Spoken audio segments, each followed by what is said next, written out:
The midday sun blazed over the dry Wyoming plain when Eli McGraw spotted the rider. At first, he thought it was just a shadow in the distance, until the man pitched sideways in the saddle and crumpled to the ground.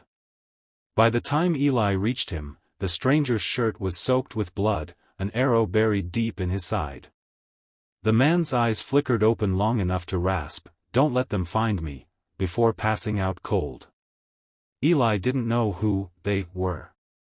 But he was about to find out, because by sundown, 4 women would ride into his quiet little town, and change it forever. Eli, a 40-year-old widowed rancher, lives outside Red Mesa, tending cattle and keeping to himself. He drags the unconscious man, a native warrior named Gray Hawk, back to his cabin. Eli removes the arrow, tends the wound, and keeps him hidden. Gray Hawk speaks little, but his sharp eyes and war paint tell Eli he's no ordinary drifter. That night, Eli notices riders on the ridge. Pale moonlight glinting off rifles. The next day, 4 women ride into Red Mesa. They are not meek townsfolk, they wear dusters, revolvers, and carry themselves like they've seen plenty of trouble. Their leader, Delilah Kane, a red-haired sharpshooter, asks the blacksmith where she can find Eli McGraw. Word spreads fast, the women are looking for the man who saved Gray Hawk. Eli is suspicious, but when they show up at his ranch, they explain. Gray Hawk once saved them from an outlaw gang 2 years ago. Now that gang is hunting him, and they've tracked him here. Delilah, you gave shelter to one of the bravest men we've ever met. We're here to return the favor, but you need to decide if you're ready for a fight. The townsfolk split, some welcome the women, others whisper about troublemakers. Sheriff Tom, an old friend of Eli's, warns him, if you're harboring Gray Hawk, you're putting this whole town in danger. Eli refuses to give him up. Meanwhile, the 4 women set up camp on Eli's land, each skilled in a different craft: shooting, tracking, medical aid, and explosives. Bonds start to form between Eli, Gray Hawk, and the women, but the tension builds as scouts from the gang are spotted on the outskirts. Eli learns the gang hunting Gray Hawk is the Blackthorn Riders, 15 men led by ruthless Coulter Blackthorn. They killed Gray Hawk's brother and are trying to wipe out his village to steal their land. The 4 women have faced Blackthorn before, and barely escaped. Gray Hawk insists he should leave to protect the town, but Eli says, "You leave, they'll hunt you alone. You stay, maybe we can stop them for good." By lantern light, Eli and the women reinforce the ranch, setting traps, digging firing positions, and placing barrels of water in case of fire. Each character gets a quiet moment. Delilah teaching Eli how to aim faster, Gray Hawk gifting Eli a ceremonial knife, another woman humming a lullaby from her homeland.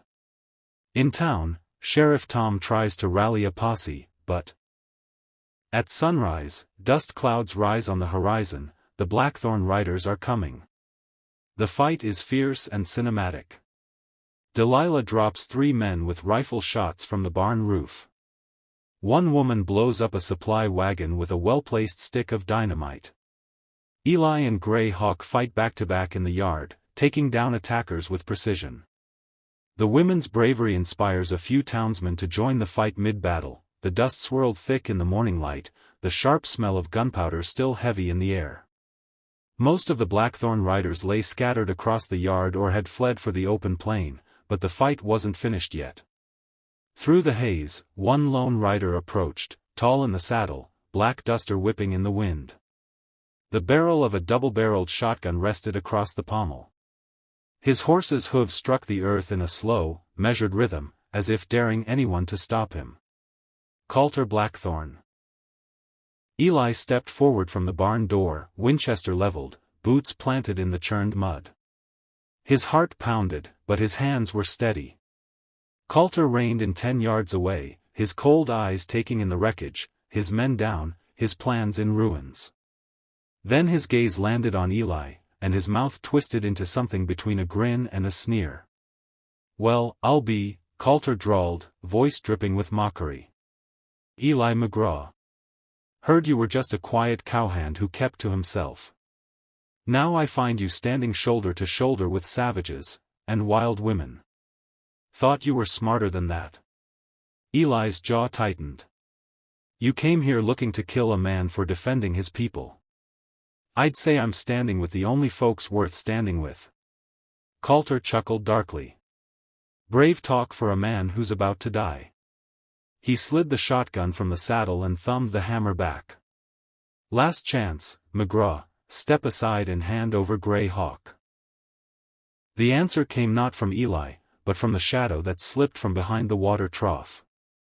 Grey Hawk moved with the quiet grace of a mountain cat, his rifle steady in his hands.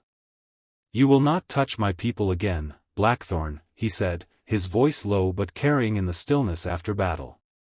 Coulter turned toward him, and that moment of distraction was all Grey Hawk needed.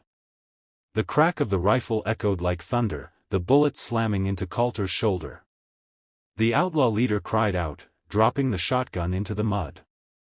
His horse shied, nearly throwing him. Eli strode forward, rifle still ready. You're beaten, Coulter. Walk away while you still can.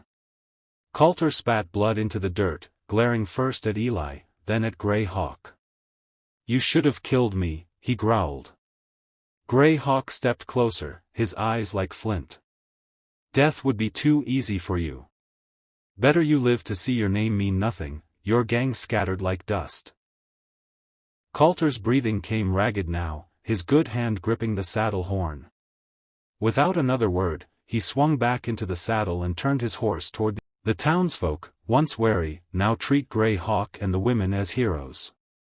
Eli offers them a permanent place on the ranch, but they politely decline, they have their own trails to ride. Grey Hawk leaves Eli the ceremonial knife, saying, You fought like a brother. My people will know your name. As the women ride away, Delilah tips her hat and says, You ever need us, McGraw, light a fire on that ridge. Eli watches them disappear into the horizon, the wind carrying the sound of their laughter. The ranch feels less empty now, because he knows some bonds don't break, no matter the miles.